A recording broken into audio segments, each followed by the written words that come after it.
apa kabar semua? Senang sekali saya hari ini Ayu Ningtyas dapat menjumpai Anda kembali dalam program kesayangan kita, Dokterku, disiarkan langsung dari studio El Sinta TV, 94,8 FM Fit Radio Bandung dan 95,7 FM Fit Radio Semarang. Seperti biasa, selama 1 jam ke depan kami akan menyajikan informasi seputar kesehatan Anda dengan tema kali ini yang sangat menarik ya, mengenai dengan vaksinasi, lindungi diri dan keluarga dari pneumonia dan influenza. Bagi Anda yang ingin bertanya, silakan di 021 2520 666 atau bisa juga kirim pertanyaan Anda ke email kami di drkuelsinta@yahoo.co.id. Anda juga bisa mendownload aplikasi El Sinta Mobile di Play Store milik Anda tentunya. Dan hari ini kita kehadiran dengan Dr. Dirga Sakti Rambe, MSc SPPD. Beliau adalah dokter spesialis penyakit dalam dan vaksinolog ya dari Omni Hospitals Pulau Mas. Kita sapa dulu Dr. Dirga yang sudah hadir di samping saya. Dr. Dirga, apa kabar? Baik, alhamdulillah. Baik, alhamdulillah. Alhamdulillah juga kabarnya dari aku sehat. Hari ini mau membahas seputar vaksinasi ya dok ya. Nah ini kan sebetulnya begini dok, kita sudah tahu kalau banyak sekali penyakit infeksi menular lah ya, gitu entah itu karena virus atau bakteri, bla bla bla lainnya gitu ya. Tapi kan kabar baiknya itu bisa dicegah dan bisa dikendalikan dong. Sebagai orang yang katakanlah cukup rentan, entah itu orang dewasa atau bahkan anak-anak atau lansia gitu ya dok ya. Kita perlu mengetahui dengan vaksinasi kita bisa melindungi diri kita dari kali ini pneumonia dan influenza pembahasannya. Jadi sebetulnya tak kenal maka tak sayang, vaksinasi itu sendiri apa sih sebetulnya dokter? Iya, jadi vaksinasi kadang disebut dengan nama lain imunisasi, sebenarnya kurang lebih itu sama ya. Jadi apa itu vaksin? Vaksin adalah sediaan yang bertujuan untuk menimbulkan atau memberikan kekebalan bagi yang diberikan gitu ya. Jadi dan kita harus ingat vaksin itu sifatnya spesifik sekali. Jadi tadi kita bahasnya misalnya vaksin influenza berarti hanya mencegah dari penyakit influenza.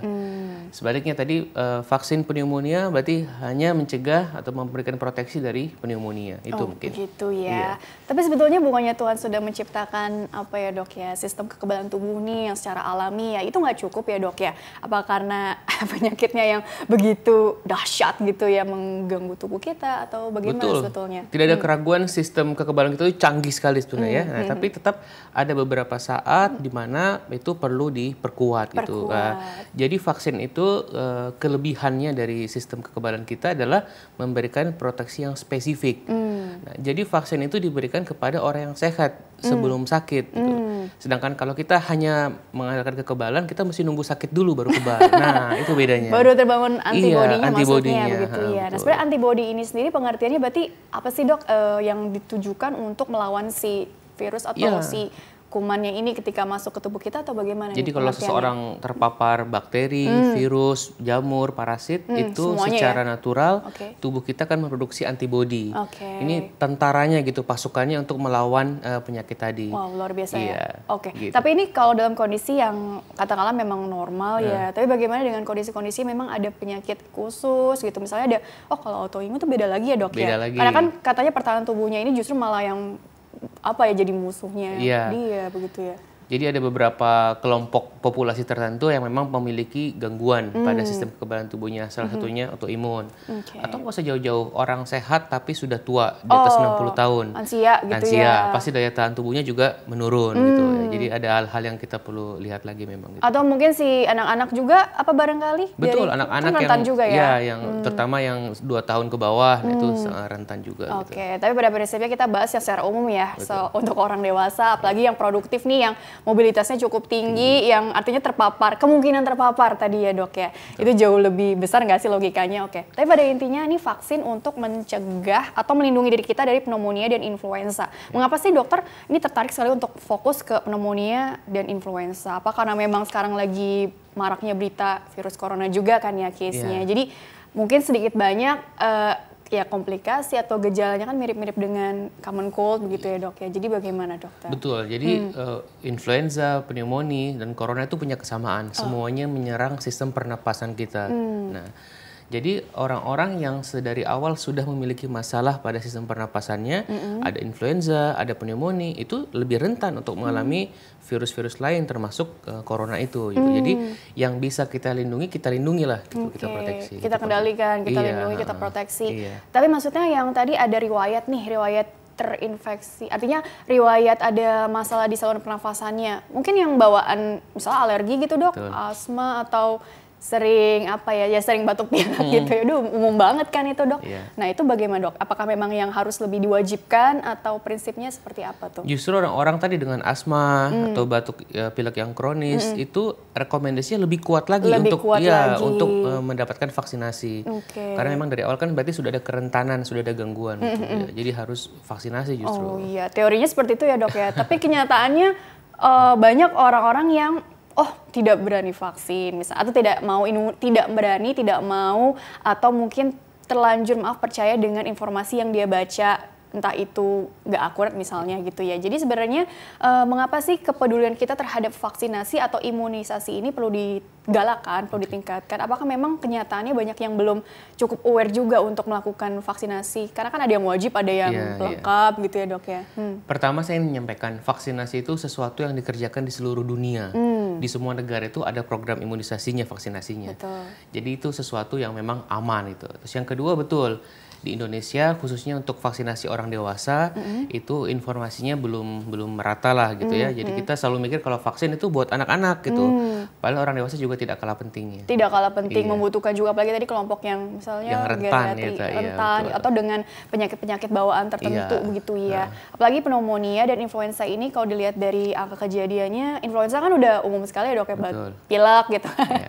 Pneumonia ini kan harus dibedakan dok, infeksi saluran pernafasan yang atas atau yang bawah gitu ya. Nah ini kan jadi atas dan bawah dong, atau bagaimana ya dokter? Saya mau menyampaikan dulu. Jadi yang pertama, influenza itu beda sama common cold. Kalau di Indonesia itu semua orang yang batuk pilek, meler disebutnya flu. Nah jadi kita salah. Jadi ada influenza, ada common cold. Gimana membedakannya? Gejalanya mirip memang, batuk, demam, meler. Tapi influenza itu selalu lebih berat. Sampai kadang nggak bisa masuk kantor, badan sakit semua ya. Tapi malah ininya justru nggak terlalu menonjol ya, melernya itu nggak terlalu menonjol seperti common cold yang kita alami 2-3 bulan sekali. Yang bisa fatal ini influenza. Kalau common cold itu nggak ada yang fatal. Influenza terutama misalkan yang pada populasi yang tadi yang sudah tua itu bisa fatal gitu. Itu yang jadi ini poin pertama, kita harus membedakan influenza dan common cold. Influenza dan common cold berbeda. Dan itu tadi yang berbahaya, yang fatal nih si influenza ini artinya seandainya tidak tertangani dengan cepat, tepat, komplikasinya yang artinya mengancam nyawa atau ada penyakit tambahan lainnya? Ya, ada data ya. Jadi setiap tahun tuh di Indonesia ada 2.000 sampai 4.000 kematian terkait influenza. Ya Allah. Dan ini yang sekarang sedang terburuk di Amerika, itu mereka sedang musim dingin di sana, sedang musim influenza juga. Itu dalam 3 bulan terakhir ada 12.000 kematian terkait influenza. Jadi ini bukan sesuatu yang sepele sebetulnya. Cuman karena kita kebiasaan kalau batuk pilek nyebutnya flu, itu padahal itu lebih sering common cold.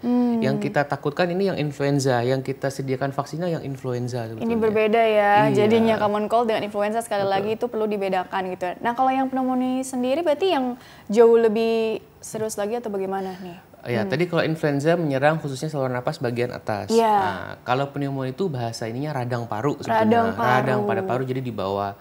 Nah, ini juga lebih fatal sebetulnya karena dia langsung menyerang ke paru-paru kita, kan organ yang sangat penting.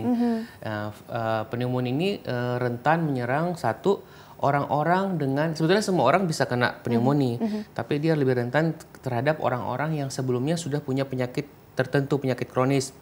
Pasien dengan sakit gula, diabetes, sakit jantung, dan tadi pasien yang berusia lanjut gitu. Jadi ini radang paru lah istilahnya gitu ya.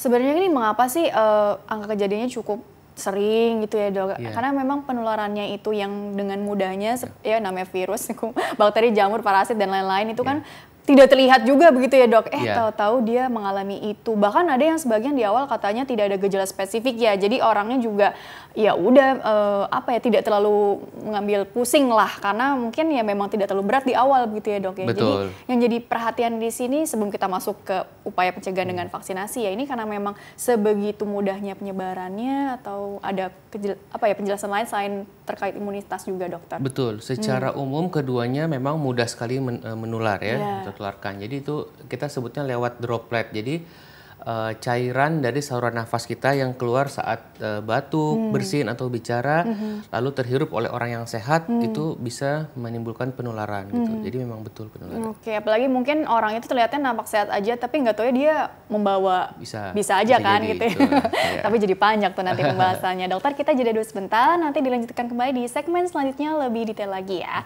Baiklah pemirsa, jangan kemana-mana, tetaplah bersama kami. Kami akan kembali sesaat lagi.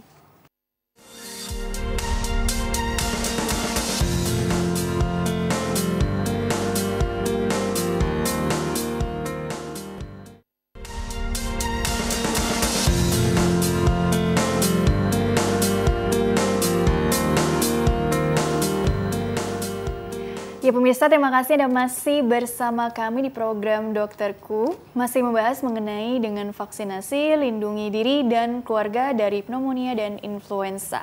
Bersama dengan Dr. Dirga Sakti Rambe, MSc SPPD. Beliau adalah dokter spesialis penyakit dalam dan vaksinolog ya dari Omni Hospitals Pulau Mas. Dan Dr. Dirga dilanjutkan kembali ya. Jadi tadi aku tertarik dengan penjelasan dari dokter di awal nih yang mengatakan bahwa sama ini orang kan mungkin berpikir vaksin atau imunisasi itu lebih ke anak-anak deh gitu ya. Padahal tadi orang dewasa juga butuh vaksin, terutama buat teman-teman yang sudah lanjut usia atau mungkin kelompok tertentu yang rentan lah katakanlah ya dok ya. Jadi sebetulnya mengenai vaksin untuk orang dewasa ini apa sih tujuan dari ya tadi membangun antibodinya juga, dan kalaupun sudah terkena penyakit itu tapi dengan sudah ada riwayat vaksin akan jauh lebih rendah gejalanya atau bagaimana itu maksudnya dokter? Mungkin saya menginformasikan kenapa orang dewasa itu harus vaksinasi ya. Kenapa Jadi sih? satu, ada beberapa vaksin yang perlu pengulangan. Jadi waktu kecil sudah pernah, nanti dewasa diulang. Misalnya vaksin tetanus dan difterinya. Yang kedua, tadi ada kelompok-kelompok pada populasi dewasa itu yang rentan kena penyakit. Tadi pada lansia, pada orang-orang dengan penyakit kronik. Kemudian yang ketiga, ada orang dewasa yang belum pernah vaksinasi sama sekali waktu kecil. Belum ada ya? Banyak. Oh banyak, Allah Akbar. Itu yang mesti di catch up, dikejar, dilengkapi. Dan mungkin yang terakhir tentang sekarang traveling, ya kan? Jadi tiap tahun wisatawan kita meningkat, nah itu juga perlu proteksi yang khusus gitu. Itu mungkin. Jadi dilihat-lihat juga ini dari riwayatnya dulu seperti apa, terus juga ada kepentingan atau kebutuhannya mau berpergian kemana, atau mungkin ibu hamil juga ya dok ya. Betul, kan Ibu. tadi tetanus nih perlu diulang. Mungkin waktu kecil udah pernah, tapi katanya kalau itu kan harus diulang lagi tentunya ya dok ya. Jadi dilihat-lihat juga tergantung kebutuhan, tapi ada juga yang begini dok, kalau bicara kebutuhan kadang-kadang orang berpikir, ini kan skala prioritas ya, maaf ya, terkadang jadi bersifat subjektif. Menurut si A penting sekali, menurut si B tidak terlalu penting, apalagi mungkin belum pernah merasakan penyakit-penyakit yang seperti itu sebelumnya gitu ya. Jadi bagaimana dokter melihat dari, ada yang bilang, ini wajib, ini pelengkap, ini nggak wajib kok. Itu bagaimana dokter tanggapannya dok? Sebetulnya istilah vaksin wajib dan tidak wajib itu kurang tepat ya. Selama vaksin tersebut ada di daftar rekomendasi yang dianjurkan, semuanya penting gitu. Tentu kita mesti lihat lagi kondisi pasien. Oleh karena itu penting untuk konsultasi dengan dokter gitu kan. Jadi nanti dokter akan mengakses, wah pasien ini, orang ini saat ini kebutuhan yang mendesak vaksinnya apa gitu. Tapi tetap prinsipnya harus melengkapi imunisasi dasar dulu itu harus dilengkapi gitu. Jadi seandainya waktu kecilnya tadi belum pernah imunisasi atau vaksin sama sekali, di saat usia dewasa bisa dikejar istilahnya catch up gitu ya istilahnya ya. Oke, seperti itu ya prinsipnya. Jadi mungkin ini ada slide ya yang bisa ditampilkan dulu mengenai daftar-daftar, tulisannya kecil-kecil ya. Jadwal imunisasi orang dewasa nih. Ada banyak ya dok ya. Tapi fokus kita kan pneumonia dan influenza nih dok. Jadi apa dari tabel ini yang bisa diceritakan dokter? Yang pertama, sudah ada jadwal imunisasi untuk orang dewasa. Jadi bukan hanya untuk anak. Teman-teman bisa unduh ya dari internet bebas. Silakan dibaca, ada keterangannya sesuai dengan kelompok usianya. Misalkan tuh nomor 1 paling atas influenza. Itu direkomendasikan untuk semua orang dewasa tanpa terkecuali loh. Ya, jadi nanti terus pneumonia itu rekomendasinya untuk orang dewasa di atas 50 tahun sebetulnya. 50 tahun ya. Nanti yang lainnya silakan dibaca. Jadi kalau kita hitung tuh ada 15 loh, 15 jenis vaksin untuk orang dewasa. Jadi tidak cuma betul, hepatitis A, hepatitis B ya, kanker serviks, itu ada meningitis, ada pencegahannya semua sebetulnya. Berarti kalau berdasarkan jenis kelamin juga perlu diperhatikan juga ya kan, kalau perempuan kan nanti jadi ibu hamil atau mungkin tadi ada kanker serviks gitu ya dok ya. Mungkin itu yang perlu diperhatikan juga kekhususannya gitu ya dok ya. Kurang lebih seperti itu. Tapi jadwal-jadwal tersebut tuh tadi diperlukan memang untuk harus istilahnya ya, harus benar-benar sesuai dengan tabel tersebut, jadwalnya nih pas gitu. Kalau molor akan mengganggu keefektivitasan dari vaksin tersebut atau tidak, bagaimana itu? Tentu paling baik vaksin diberikan sesuai dengan jadwalnya, sesuai rekomendasinya. Ya. Tapi kan kadang-kadang ada kondisi tertentu, misalkan kita sedang bepergian atau apa sehingga terlambat, tetap prinsipnya semuanya bisa dikejar gitu. Tapi tetap diusahakan harus on time. Ya. Nah ini mengapa vaksin ini ditekankan, karena kan sebagai upaya preventif tuh logikanya lebih murah ya dok ya, cost-nya ya? Atau daripada pengobatannya kan? Iya. Daripada nanti jatuh ke penyakit yang sudah berat dengan komplikasi yang jauh lebih merugikan gitu ya kan, otomatis kan cost-nya, waktu, tenaga, biaya semuanya juga jauh lebih besar ya daripada biaya vaksin itu sendiri gitu ya. Jadi jangan ada anggapan, oh ini terlalu mahal nih atau apa, jadi nggak mau vaksin sama sekali. Begitu ya dok ya. Tapi mengenai persiapan atau mungkin sering ditanyakan juga efek samping lah atau apa, ini sebenarnya terkait mitos dan fakta juga ya dok ya. Ini perlu ditegaskan begitu dokter, supaya kita tidak salah paham barangkali. Ini bagaimana? Untuk persiapan tidak ada persiapan khusus ya. Yang penting secara umum sehat gitu ya, tidak sedang sakit berat. Bahkan kalau sedang batuk pilek sedikit atau demam tapi tidak tinggi, tidak sampai 38, tetap boleh vaksinasi pada hari itu ya. Terus yang kedua mengenai tadi mitos dan fakta ya. Saya menegaskan bahwa vaksin itu adalah sesuatu yang aman kok dan dipakai di seluruh dunia gitu ya. Jadi reaksi yang timbul paling sering reaksi yang sifatnya lokal, misalkan nyeri di bekas suntikan, itu wajar dong ya. Wajar ya. Dan pada sebagian kecil orang itu bisa menimbulkan demam, itu juga wajar, itu tanda dari vaksin itu bekerja sebetulnya. Itu tanda dari ternyata vaksinnya itu justru bekerja gitu ya dok ya, seperti itu. Terus perlu yang tadi, diulang lagi di bulan kesekian, ini karena ada tahapan-tahapannya begitu ya. Yang pertama mungkin berapa persen gitu barangkali, atau bagaimana tuh prinsipnya dok? Jadi ada vaksin yang cukup diberikan sekali seumur hidup. Misalkan tadi pneumonia, itu di atas 50 tahun sekali cukup. Ada vaksin yang harus 3 kali dulu supaya proteksinya timbul. Misalkan vaksin kanker serviks tadi, dalam 6 bulan dilengkapi 3 kali. Ada vaksin yang setiap tahun, vaksin influenza. Kenapa? Karena setiap tahun virus yang muter-muter itu berbeda. Jadi tahun ini ABC, tahun depan CDE. Jadi gitu ya, setiap tahun vaksinnya beda, virusnya beda, sehingga vaksinnya juga beda. Oh jadi setiap tahun tuh? Diulang. Saya selalu bilang sama pasien-pasien saya supaya nggak lupa vaksinasi flu setiap ulang tahun. Bener juga ya. Kado untuk diri sendiri, untuk kesehatan gitu ya dok ya. Oke, ini menarik ya dok ya. Ini ada pertanyaan dulu dari email yang mungkin bisa diberi tanggapan dulu ya dok ya, sebelum kita nanti lanjut ke materi lagi. Karena pertanyaannya juga seru-seru nih. Jadi bagi pemirsa yang ingin bertanya via email, silakan kirim saja pertanyaan ke email kami di drkuelsinta@yahoo.co.id. Format lengkapnya di bawah ini, nama, usia Anda atau usia yang pasien yang ditanyakan, serta tempat tinggalnya. Baik, pertanyaan pertama dari Sri Kurniasih dari Lebak, Banten. Wow, usianya 19 tahun.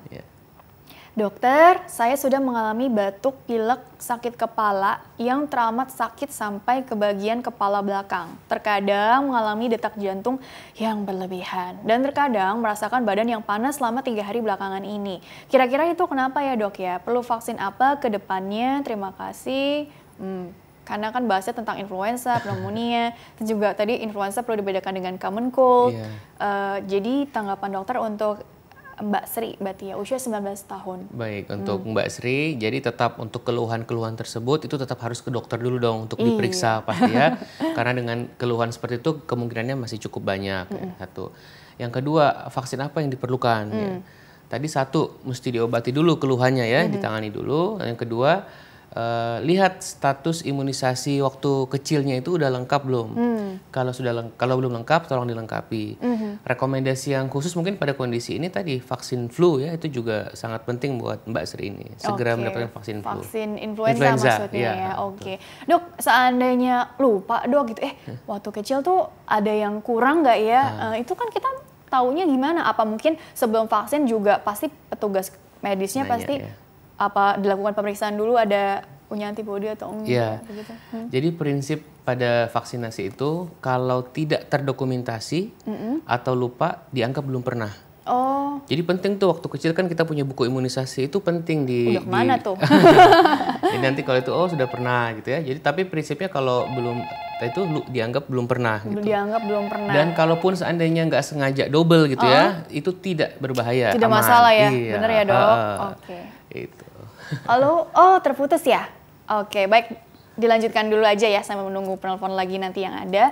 Baik, jadi sebenarnya itu tidak masalah dok ya ketika kita ibaratnya tadi double gitu ya dok ya, nggak ada resiko apa begitu-begitu kan ya kan soalnya banyak sekali apa ya artikel-artikel yang belum tentu benar adanya tapi sudah terlanjur membuat kita jadi cemas atau khawatir begitu ya. Sebenarnya itu tidak perlu cemas juga ya dok ya karena tidak menjadi masalah ya, malah jadi jauh lebih kuat begitu logikanya atau enggak juga dok? Yang penting aman tadi prinsipnya ya, nggak menyebabkan bahaya. Oke, baik, karena kan kalau bicara imunitas kan tergantung juga dari status nutrisi dan lain-lain juga ya dok ya. Baik, pertanyaan selanjutnya dulu dari Ariul. Oke, ini sekarang teleponnya terhubung ya, kita sapa dulu ya dok ya. Halo, dengan siapa di mana? Halo. Iya, dengan siapa di mana? Halo. Iya, halo. Dengan siapa, Pak? Pak Iwan, Bu. Pak Iwan dari mana? Langsung saja pertanyaannya, Pak. Silakan. Saya mau tanya dari Joglo, Jakarta Barat. Iya, silakan dari Joglo. Pak, saya ini, dok, saya kan udah 5 tahun ini dinyatakan sakit diabetes.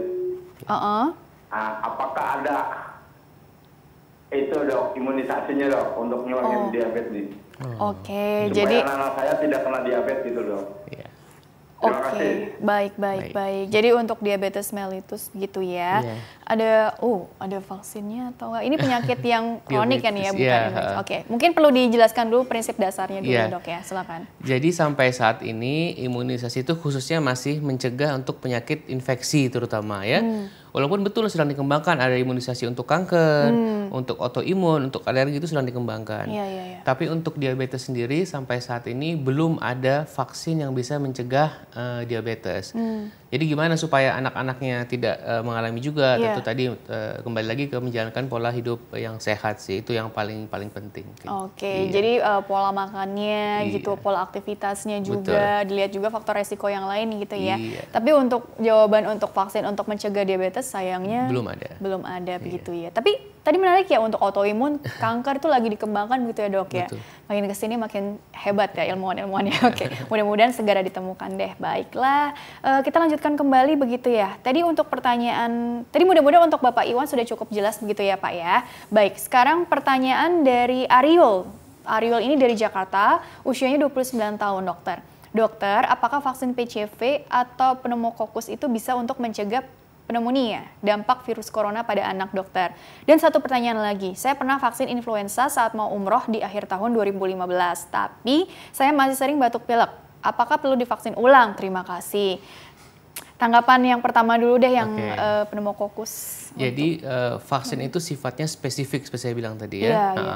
Vaksin pneumonia atau disebut sebagai PCV 13 tadi itu hanya mencegah dari pneumonia karena kuman atau bakteri yang namanya Streptococcus pneumoniae, sehingga tidak menyebabkan proteksi untuk yang lain termasuk tadi pertanyaan untuk coronavirus ya. Tapi tetap penting karena tadi saya bilang supaya menjaga kerentanan supaya orang tersebut tidak rentan tertular yang lain ya. Tapi saya pastikan bahwa tidak ada perlindungan untuk virus corona dari vaksin tersebut. Belum ditemukan ya. Kan katanya lagi masih tahapan-tahapan tahap juga awal, ya. Tapi kalau pneumokokus ya karena si Streptococcus. Aduh. Itu ya dok ya. Beda ya dok ya, walaupun sama-sama radang paru tapi yang satu karena ini, yang satu karena itu gitu ya. Jadi senjatanya juga beda ya dok ya. Mau lawan ini senjatanya yang A, yang ini B gitu ya. Menarik ya. Terus kemudian yang untuk vaksin influenza terakhir 5 tahun lalu 2015 sampai sekarang masih sering batuk pilek gitu. Jadi nggak menjamin itu bakal sampai 5 tahun ke depan gitu ya dok ya. Perlu diulang tadi ya dok ya. Jadi tadi pastikan ya harus tahu perbedaan influenza dan common cold. Jangan-jangan yang dialami itu common cold gitu ya. Karena kalau seseorang sudah vaksinasi influenza itu jarang sekali dia kena influenza lagi gitu ya. Kalau common cold tentu masih bisa kena. Terus yang kedua ini udah terakhir 5 tahun. Tentu proteksinya sudah tidak ada, sudah nol, sudah hilang. karena tiap tahun mesti diulang karena setiap tahun circulating virusnya itu berbeda-beda gitu ya. Jadi segera vaksin flu yang tahun ini. Iya, apalagi sekarang nggak jelas ya mau musimnya apa, kena common cold juga gitu. Tapi kalau common cold, paling tidak dengan vaksin influenza ini bisa untuk meningkatkan kekebalan dari dalam gitu ya, intinya seperti itu ya, Dok? Iya, tapi tidak melindungi dari common cold yang jelas. Iya. Oke, baik, kurang lebih seperti itu ya, Dok ya. Dok, ini pertanyaan yang menarik juga nih biasanya dari orang-orang, kenapa sih ada yang perlu tadi berulang, terus ada yang cuma 1 tahun, tapi untuk selamanya, 1 kali untuk selamanya. Memang ini sudah diteliti ya berdasarkan banyak penelitian tentunya, jadi supaya kita nggak bertanya-tanya lagi, kok ini yang ini cuma sekali, yang ini harus berkali-kali, jadi biayanya kan lagi. Tapi pada prinsipnya tuh mengapa demikian? Betul, itu semua diketahui dari penelitian. Jadi kan sebelum kita gunakan sekarang ini vaksin itu udah diuji coba lama sekali ya. Uji coba ya. Jadi untuk membuat satu vaksin baru itu butuh waktu 8 sampai 15 tahun. Bayangkan. Jadi prosesnya panjang sekali karena harus dipastikan itu aman ya. Terus juga bermanfaat gitu. Dari situ dari penelitian diketahui, oh vaksin A sekali seumur hidup cukup, vaksin B tiap tahun mesti diulang, vaksin C mesti 3 kali baru ada proteksi gitu. Jadi semua itu dasarnya dari penelitian yang panjang tadi itu. Oke, apalagi juga kan benar-benar dilihat juga kualitasnya ini bermanfaat nggak sih gitu kan. Memang ada yang nggak bermanfaat, Dok? Tidak ada. Pada prinsip makanya ini harus benar-benar butuh waktu yang panjang gitu untuk sampai ini bisa istilahnya bisa digunakan di pasaran lah, seperti itu gitu ya, Dok. Betul. Ya. Oke, dokter kembali lagi mengenai sebenarnya begini, Dok, kita tadi balik lagi tidak kenal maka tak sayang. Tadi common cold dengan influenza sudah dijelaskan lah ya harus dibedakan gitu ya. Nah untuk pneumonia sendiri kadang-kadang orang tidak ngeh gitu ya dengan sebenarnya ini pneumonia tuh radang paru tuh gejalanya tuh mirip-mirip juga atau sesak nafas atau ada spesifik juga sehingga ini perlu diketahui juga nih, Dok, seputar penyakitnya itu sendiri. Gejala pneumonia, 1 demam ya, demamnya biasanya cukup tinggi di atas 38. Yang kedua betul tadi sesak nafas, ya sesak nafas. Terus yang ketiga hati-hati waspada kalau ini pada tadi lansia di atas 60 tahun dan tadi orang-orang dengan penyakit kronis dengan diabetes misalnya, karena mereka ini rentan untuk kena pneumonia. Jadi kalau ada itu demam, terus batuk, sesak napas yang tidak hilang-hilang gitu ya, atau apalagi yang sifatnya berat, itu segera ke dokter gitu. Oke, apakah memang harus menunggu usianya tadi lanjut dulu, Dok, untuk kasus pneumonia ini? Artinya barangkali usia muda, ada faktor penyerta seperti diabetes juga, kan rentan juga. Betul. Pada prinsipnya semua orang, semua usia bisa kena pneumonia ya, anak juga bisa, dewasa muda juga bisa gitu. Tapi memang tadi saya bilang kalau pada yang lansia atau yang usia yang masih kecil banget itu biasanya rentan komplikasi sampai fatal. Jadi kalau pada dewasa biasanya pneumoninya sembuh 5-7 hari sembuh total gitu tanpa komplikasi maksudnya. Tapi kalau yang lansia itu bisa dengan komplikasi, itu yang kita takutkan sampai dengan gagal napas, pakai ventilator, meninggal gitu ya. Mengancam nyawanya begitu ya, Dok ya. Jadi nah itu dia makanya kita jadi mengerti kan jadinya lama-kelamaan oh ternyata ini nih tujuannya vaksin. Jadi tadi bagus sekali untuk kekebalan tubuh kita. Walaupun juga selain itu ada faktor-faktor lain juga sih yang mempengaruhi imunitas kita ya, Dok. Betul. Ya. Terus seperti apa juga sih, Dok? Karena kan kita juga jangan semerta-merta kan udah vaksin nih, jadi ya udah jadi sembarangan aja hidupnya gitu. Jadi ada poin-poin juga yang akan sangat menentukan juga. Ini barangkali yang biasanya diedukasikan juga ya ke Bapak, Ibu walaupun udah vaksin, tapi jangan lupa juga lakukan upaya preventif yang lainnya dong, begitu ya. Ini seperti apa, Dok? Ya, jadi tadi keunggulan dari vaksin memberikan proteksi yang sifatnya spesifik. Nah, itu satu. Tentu harus dibarengi dengan upaya pencegahan yang lain. Satu, menerapkan pola hidup sehat secara umum. Yang kedua, cuci tangan. Jangan lupa, cuci tangan 20 detik dengan sabun, air dan sabun. Bukan ngasal gini ya, itu ada caranya. Teman-teman bisa lihat panduan WHO untuk cuci tangan gitu ya. Supaya tangan kita ini kotor sekali soalnya. Dan jangan sekali-kali memegang daerah mulut, mata, hidung dengan tangan yang tidak tercuci. Waduh. Karena ini isinya kuman. Kan nggak sadar kadang. Iya, kita malah memasukkan kuman gitu ya. Jadi hindari memegang wajah. Terus yang terakhir ya ini sekarang sedang banyak wabah segala macam, memang disarankan pakai masker terutama bila di tempat yang umum. Dan Anda kalau sedang batuk pilek, sedang sakit, sedang flu, justru yang paling penting yang sakit itu yang pakai masker sebetulnya. Jadi mesti sadar diri lah Nggak egois supaya gitu ya. supaya tidak menularkan ke orang lain kan. Oke. Oh, jadi sanitasi, kebersihan Bersihan. air segala macam. Ada cuci tangan juga harus diperhatikan. Perhatikan. Kan biasanya kan anak-anak aja tuh yang tapi orang dewasa jangan lupa juga ya. Kalau dengan antiseptik itu sudah cukup mencegah yang penyakit-penyakit yang Tetap paling ideal dengan sabun, tapi daripada kalau nggak ada sama sekali kepepet kita di jalan boleh pakai yang hand sanitizer, tapi harus yang alcohol based ya. Merek apapun silakan, tapi harus yang alcohol based. Oke, dokter kembali lagi ya terkait dengan tadi vaksinasi itu sendiri. Bagaimana dengan kelompok teman-teman yang ragu gitu ya, ragu dalam artian aku ada alergi nih gitu ya, alergi apa sih, alergi telur lah atau apa, karena kan katanya kandungan, kan kita perlu tahu nih kandungan dari vaksin itu apa sih, ada yang bilang protein, ada yang bilang dari inilah itulah yang, itu yang kadang maaf suka diperdebatkan di luar sana, ada pro dan kontra, jadi bagaimana itu dok? Sebetulnya sudah ada panduan ya, jadi bagaimana menangani atau memvaksinasi pasien-pasien dengan riwayat alergi telur atau alergi obat-obatan ya. Pada prinsipnya pasien apapun yang datang mau vaksinasi apapun itu dokter akan men-screening dulu, akan ditanya dulu sehat ke Anda hari ini, sedang minum obat kah, ada riwayat alergi apakah. Ya. Tadi contohnya alergi telur ya. Jadi memang betul vaksin flu misalnya itu mengandung ada telurnya gitu ya. Tapi rekomendasinya menyatakan bahwa sekalipun seseorang itu alergi telur, dia tetap harus menerima vaksin flu gitu. Tapi ya, tentu dengan pengawasan dan kewaspadaan yang baik dari dokternya. Ini juga penting. Setelah seseorang disuntik vaksin apapun itu nggak boleh langsung pulang. Maksudnya bagaimana nggak boleh langsung pulang? SOP-nya mengatakan 15-30 menit setelah penyuntikan, pasien itu harus tetap berada di tempat, misalnya di rumah sakit. Ini untuk kasus yang tadi ada. Ini sebenarnya secara umum sebetulnya. Umum ya? Gitu. Ini sering terlewati ya. Suntik pulang gitu kan. Nah, jadi tetap banget kan gitu. 15-30 menit itu tetap harus di fasilitas kesehatan di rumah sakit, di klinik, jangan pulang dulu. Silakan duduk santai di ruang tunggu atau di mana, tapi jangan pulang dulu. Tujuannya salah satunya untuk mengawasi reaksi alergi tadi. Karena kalaupun terjadi timbulnya itu dalam waktu cepat biasanya ya gitu. Ini hanya untuk kewaspadaan universal aja SOP. Jadi bukan berarti wah sebenarnya semua obat yang injeksi itu juga sebenarnya seperti itu gitu. Jadi ya untuk pemantauan aja. Oke, untuk pemantauan aja ya. Jadi itu sebenarnya ya logika umum aja sih gitu, daripada nanti udah di rumah kok tahu gini nanti balik lagi kan repot gitu ya dok ya.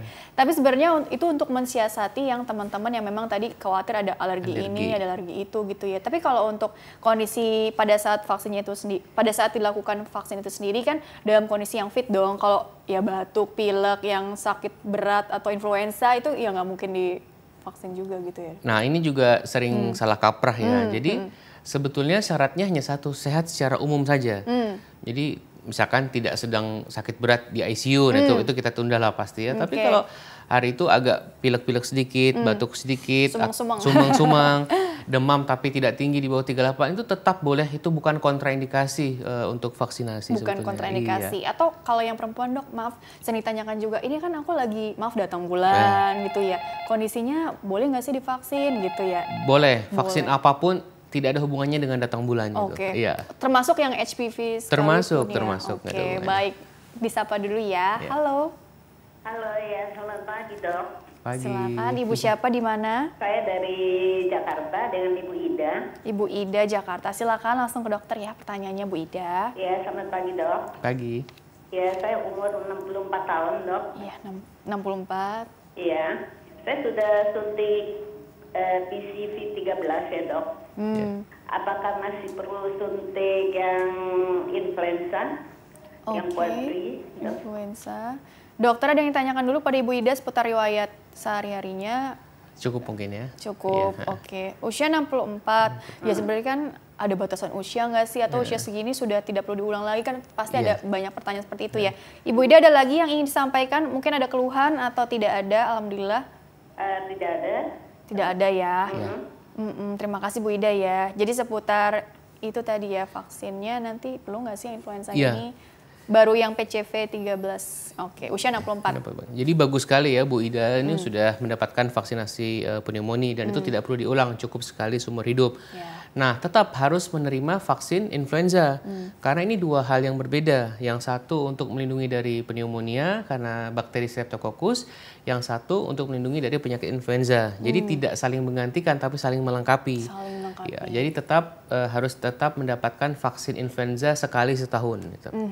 Begitu ya prinsipnya ya. Terus juga saran-saran juga nih dok untuk teman-teman kita yang sudah usianya ke atas gitu ya, usia lanjut begitu ya. Selain sudah vaksin nih gitu ya, kemudian pola makan atau pola istirahat atau apa? Karena kan kerentanan itu kan juga dilihat juga dari aktivitas sehari-hari. Ada yang terlalu pasif, nggak terlalu banyak gerak juga riskan juga gitu ya. Ini tambahan-tambahan aja sih supaya kita jadi makin tercerahkan lah ya. Betul. Tadi ya pola hidup sehat secara umum, yang kedua lindungi dari penyakit-penyakit infeksi yang bisa dicegah dengan imunisasi.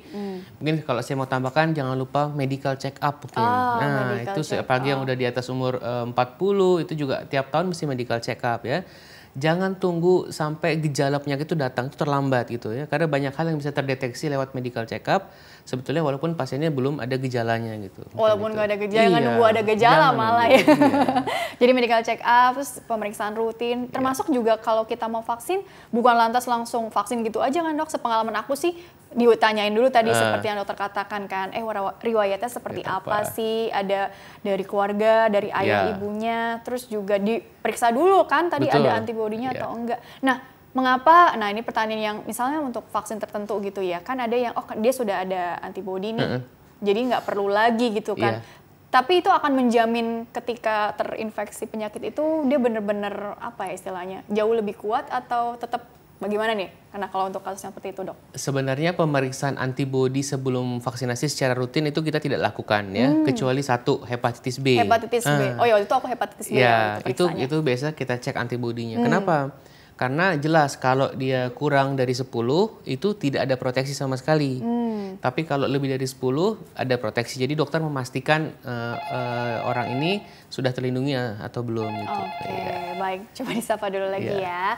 Halo, dengan siapa di mana? Selamat pagi Mbak Rini. Iya. Prince dari Jakarta Timur. Baik, Bapak ingin bertanya apa Pak kepada dokter? Saya usia 58 tahun. 58. Saya punya penyakit itu sinusitis. Sinusitis, ya, saya sudah beberapa kali tapi saya belum pernah coba untuk operasi. Nah ini kalau sinusitis kan sensitif sekali, saya sering flu. Sering flu. Ya, pokoknya sering influenza itu. Boleh nggak saya bisa vaksinasi influenza tanpa mengobati sinusitisnya. Sinusitis. Ya. Oh gitu. Sinusitis. Berarti kan ini kambuh-kambuhan, sering kambuhan gitu ya. Apakah bisa nggak saya vaksinasi influenza?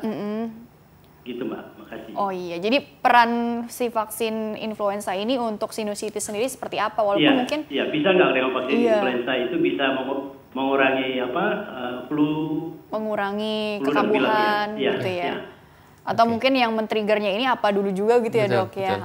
Pencetusnya juga apa aja sih kalau sinusitis tuh gitu ya. Mungkin dokter bisa beri tanggapan ya untuk Pak Fris dari mana tadi tuh? Usianya 58. Jakarta Timur ya. Oke, baik. Iya. Justru pasien dengan sinusitis, apalagi yang kronik ya, seperti Pak Kris tadi, itu sangat direkomendasikan untuk mendapatkan vaksinasi influenza. Justru rekomendasinya semakin kuat lagi gitu maksudnya ya. Karena walaupun vaksin flu tidak memberikan perlindungan langsung terhadap kejadian sinusitisnya, tapi penelitian mengatakan itu bisa mengurangi kekerapan. Jadi mengurangi, mungkin sekarang 1 bulan sekali kambuh, dengan vaksinasi influenza tadi kambuhnya bisa dikurangi.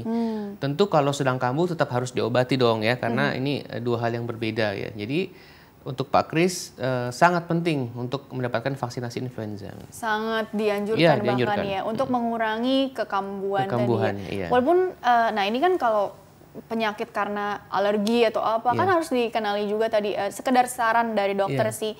Pencetusnya ini kan bisa beda-beda tiap orang, ada yang dingin atau apa ya, konsumsi apa gitu ya dok. Nah ini untuk poin-poinnya juga, jadi karena udah divaksin jadi nggak memperhatikan yang pencetusnya juga, itu kan salah juga ya dok ya. Mungkin saran ke situnya bagaimana dokter? Tadi sinusitis itu kan radang di rongga sinus ya, di daerah wajah. Nah jadi cara mencegahnya tetap satu, dan itu umumnya diawali dengan infeksi saluran nafas dulu umumnya, sehingga mencetuskan kambuhnya sinusitis tadi ya. Jadi tetap satu, perkuat daya tahan tubuh ya dengan makan olahraga yang cukup, tidur yang cukup. Terus tadi vaksinasi flu dan hindari mungkin kontak dari kalau ada orang yang sedang sakit ya, betul. itu juga penting. Sama tadi jangan lupa cuci tangan. Cuci tangan, cuci hidung, semuanya. Panjang dong ya. Tapi pada prinsipnya gaya hidup sehat lah. Intinya seperti itu ya. Dokter, kita istirahat dulu ya. Dilanjutkan kembali di segmen terakhir ya. Baiklah pemirsa, jangan kemana-mana. Tetaplah bersama kami. Kami akan kembali sesaat lagi.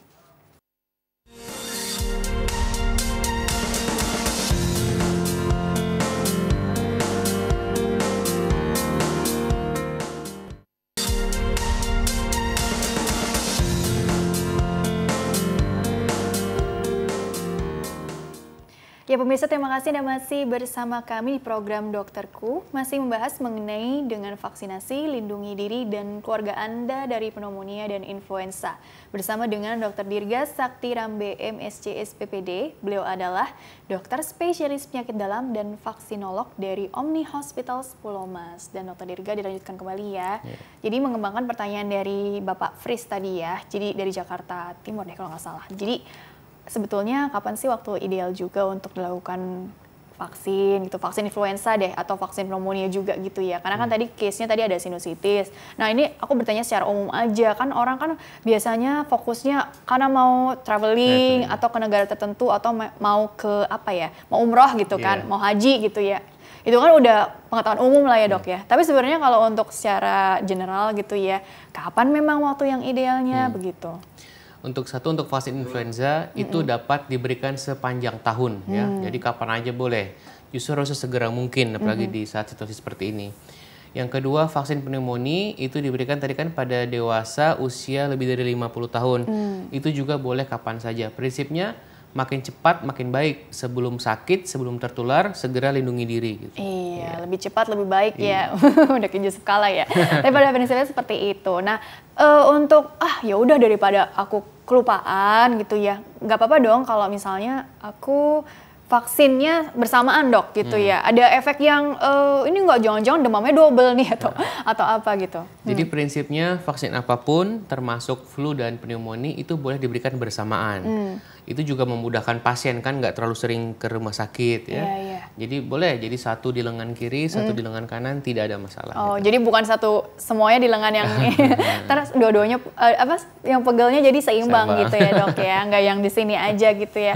Walaupun mungkin ada yang bilang ini pegel, demam, atau mungkin kok seperti kayak apa ya, mungkin ada yang infeksi-infeksi apa, itu jarang sekali ya dok ya? Ya, pada prinsipnya ya. Paling sering sih tadi itu nyeri di bekas suntikan ya, 90% nyeri, tapi nyerinya itu sifatnya ringan dan dalam 48 jam udah hilang gitu nyerinya. Apa mungkin tergantung pasiennya juga dok, kalau pasiennya ini kan rewel nih, dok kok ini nyeri banget ya, subjektif sih memang. Betul. Apa perlu semacam painkiller gitu, tambahan aja gitu? Nyeri itu kan sifatnya subjektif ya, jadi tipsnya nih sedikit, kalau nyeri tempelkan es boleh. Jadi air mineral kemasan itu masukkan ke freezer gitu ya. Terus kalau lagi sakit banget tempelkan, itu boleh untuk mengurangi nyerinya. Dikompres maksudnya? Iya, dikompres, tempelkan. Tapi kalau terus nyeri banget masih belum tertangani, boleh minum paracetamol, boleh, aman. Oke, yang penting pada saat tindakan juga relax aja. Ada yang memang takut jarum atau apa, jadi goyang-goyang, malah jadi ada mungkin nyerinya itu karena ketegangannya itu sendiri. Betul, begitu ya dok ya. Tapi prinsipnya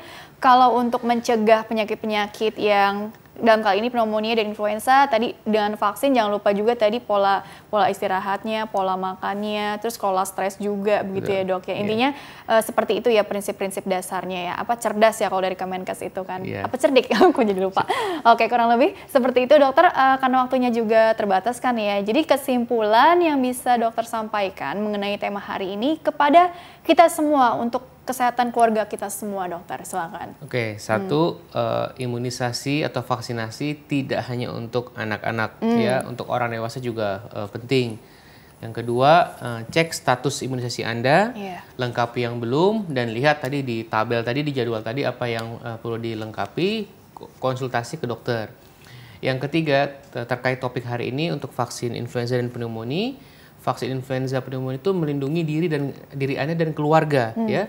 Jadi saya tambahkan vaksin flu itu bahkan untuk mulai anak usia 6 bulan sampai dengan dewasa tidak terbatas ya. Jadi selain diri Anda sendiri, pemirsa juga harus tadi lihat satu rumah semua diajak ya, orang tua, anak ya semua diajak supaya satu rumah tetap terlindungi dari flu dan pneumonia. Iya. Terus juga tadi mulai dari bahkan usia bayi berapa bulan gitu ya. Betul. 6 bulan udah bisa dilakukan vaksin gitu ya. Oke dokter, terima kasih telah berbagi ilmunya di sini. Insya Allah membawa banyak manfaat untuk orang banyak. Sukses dan berkah selalu untuk dokter dan ilmu Dokter Dirga ya. Baiklah pemirsa, terima kasih juga Anda telah mengikuti program ini. Saya Rini Ayuningtyas beserta seluruh kru yang tugas. Mohon undur diri dari hadapan Anda. Terima kasih dan sampai jumpa.